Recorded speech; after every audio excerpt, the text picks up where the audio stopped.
In this video, I will show you how to release trigger points and tightness in our supraspinatus. This muscle is very small and it's one of the rotator cuff muscles. It's kind of hard to get to, hard to find, but it's important to find those trigger points and to learn to release them because they can cause really deep ache in the shoulder, almost radiating down the arm. It can also constrict our range of motion in the shoulder, prevent us from rotating the arm, raising it. So let's kind of try to find first where that muscle is located.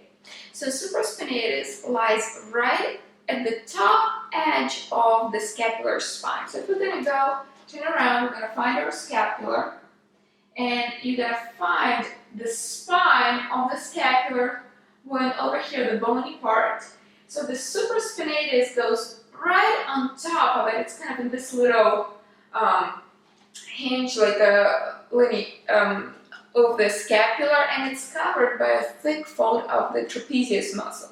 So you can check whether you found the muscle correctly or not by simply raising your arm and lowering it and maybe just trying to rotate it. You should feel the muscle bulge up deeply underneath your fingertips.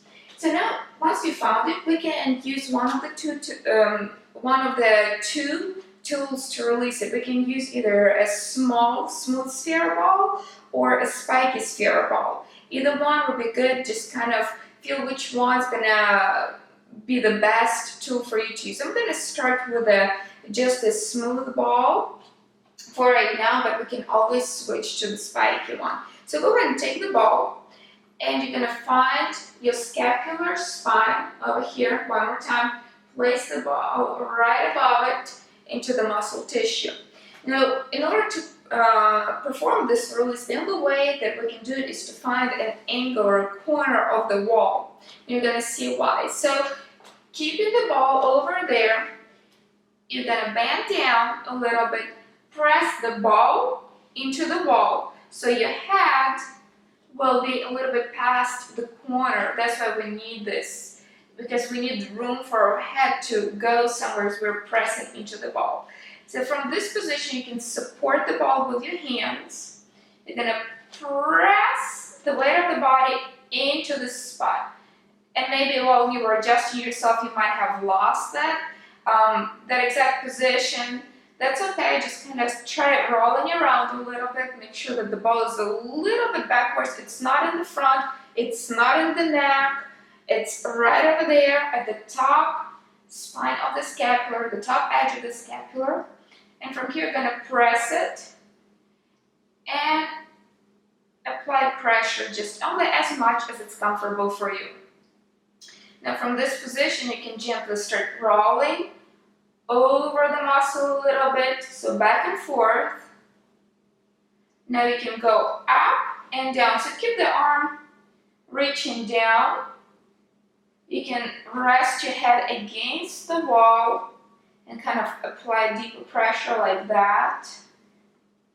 You can rotate, open up a little bit, bring the chest forward and rotate back. Keeping the ball over here, again, go up and down along that spine of the scapular.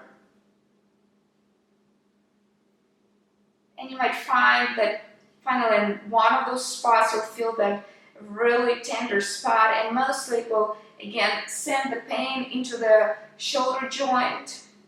I'm gonna feel that you found those spots.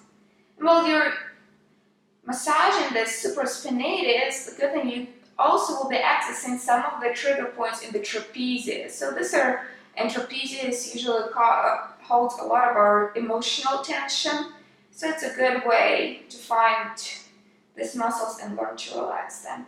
So now if you want to try, we can always use our smaller muscles, our smaller balls, the spiky balls, and they're not as big, so you're going to have to press a little bit deeper into them, but those little spikes will be able to